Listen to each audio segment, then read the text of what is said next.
Breaking updates చూస్తే బీహార్ కలకత్తా నుంచి హైదరాబాద్ కు తరలిస్తున్న 78 మంది చిన్న పిల్లలను వరంగల్ రైల్వే పోలీసులు పట్టుకున్నారు. వీరిలో ఎక్కువ మంది ముస్లిం పిల్లలున్నారని పోలీసులు గుర్తించారు. బీహార్ నుంచి సికింద్రాబాద్ వస్తున్న హౌరా ఎక్స్ప్రెస్ లో ఈ పిల్లలను తరలిస్తున్నట్టు సమాచారం అందుకున్న పోలీసులు కాజీపేట రైల్వే స్టేషన్ లో తనిఖీలు చేశారు. పిల్లలను తమ అదుపులోకి తీసుకుని స్వస్థలాలకు పంపించే ఏర్పాట్లు చేస్తున్నారు.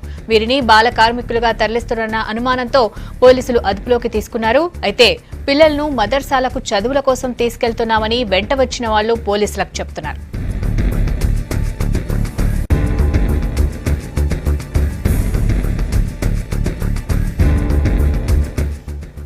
మరిన్ని వివరాలు వరంగల్ నుంచి కృష్ణమోహన్ అడిగి తెలుసుకుందాం. కృష్ణమోహన్, చెప్పండి, చిన్నపిల్లల తరలింపుపై అసలు పోలీసులు ఏమంటున్నారు, వాళ్ళని తీసుకొచ్చిన వాళ్ళు ఏమంటున్నారు?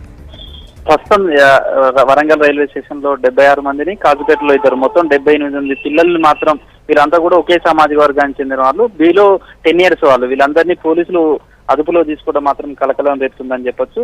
అయితే బీహార్ కలకత్తాకు సంబంధించిన ప్రాంతానికి చెందిన వాళ్ళందరినీ కూడా ఒక 6 వ్యక్తులు హౌరా ఎక్స్ప్రెస్ లో సికింద్రాబాద్ కు తీసుకెళ్తున్నారు. అయితే రైల్వే బోగిలో ఉన్న మిగతా ప్రయాణికులకు అనుమానం వచ్చి ఇంతమంది పిల్లల్ని ఎలా తీసుకెళ్తున్నారంటూ వరంగల్ పోలీసులకు సమాచారం అందించారు. దీంతో ఆర్పీఎఫ్, షీ టీమ్స్ తో పాటు చైల్డ్ లైన్ సంబంధించినటువంటి సిబ్బంది వీళ్ళందరూ జాయింట్ ఆపరేషన్ తోటి వరంగల్ రైల్వే స్టేషన్ లో వీళ్ళందరినీ కూడా అదుపులో తీసుకోవడం జరిగింది.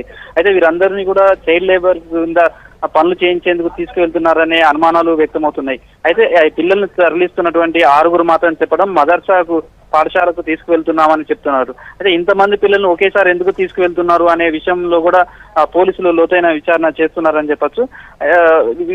వీళ్ళందరినీ కూడా కలకత్తా తర్వాత బీహార్ కు చెందిన వాళ్ళుగా నిర్ధారించారు. వీళ్ళందరి వివరాలను కూడా తీసుకునే ప్రయత్నం చేస్తున్నారు. వీరందరూ కూడా మొత్తం ఒకే సామాజిక వర్గానికి చెందిన పిల్లలు కావడంతో వీళ్ళకి సంబంధించినటువంటి తల్లిదండ్రులు వాళ్ళ వివరాలను కూడా సేకరిస్తున్నారు. వీళ్ళందరినీ కూడా సిడబ్ల్యూసి ఆధీనంలోకి పంపించే యోచనలో అధికారులు చేస్తున్నారు. ప్రస్తుతం ఏదైతే ఈ పిల్లల్ని తరలించడానికి తీసుకెళ్తున్నటువంటి 6 వ్యక్తులు ఉన్నారో వాళ్ళను క్షుణ్ణంగా వాళ్ళని విచారణ చేస్తున్నారని చెప్పొచ్చు. వాళ్ళు చెప్పే సమాచారం మేరకు మాత్రం ప్రస్తుతం రంజాన్ పండుగ సందర్భంగా హాలిడేస్ లో పిల్లలందరూ కూడా తమ స్వస్థలాలకు వెళ్లారు.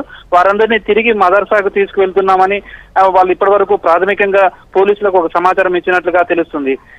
ఈ ప్రస్తుతం ఉన్నతాధికారులు ఇక్కడికి వస్తున్నారు. ఈ పిల్లలందరినీ కూడా శివనగర్ ప్రాంతంలోనే ఒక ఎన్జిఓ బడిలో, స్కూల్లో వీళ్ళందరినీ ఉంచారు. వీళ్ళందరినీ సిడబ్ల్యూసికి తరలించాలా, లేకపోతే వాళ్ళ స్వస్థలాలకు పంపించేందుకు ఎలా ఉంటాయి, లేదా మదర్సాకు, ఒకవేళ వాళ్ళు నిజంగా మదర్సాకు వెళ్లే పిల్లలు అయితే వాళ్ళని అటు పంపించడానికి వీటికి సంబంధించినటువంటి ఏర్పాట్లు, వీటన్నిటి మీద ఒక నిర్ణయం తీసుకునే అవకాశం మాత్రం ఉంది.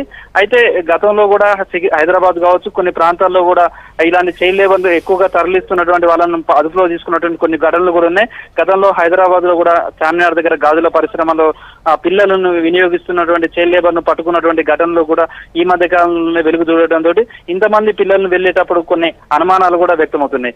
మరికొద్ది సేపట్లో వీళ్ళు మదర్సాకు వెళ్లాల్సినటువంటి పిల్లలా, లేదా చైల్డ్ లేబర్ గా తీసుకువెళ్లి పనిలోకి తీసుకువెళ్లేందుకు తీసుకువెళ్తున్నారా అనేది ఒక స్పష్టత వచ్చే అవకాశం ఉంది. ప్రస్తుతం మాత్రం వీళ్ళందరినీ మాత్రం విచారణ చేస్తున్నారు. పిల్లలకు కావాల్సినటువంటి ఆలన పాలన చూడటంతో పాటు వీళ్ళను సిడబ్ల్యూసికి సంబంధించిన అధికారులను కూడా పిలిపించే ప్రయత్నం చేస్తున్నారు. వారు వచ్చిన తర్వాత ఒక నిర్ణయం తీసుకునే అవకాశం ఉంది. రాధిక, థాంక్యూ కృష్ణమోహన్.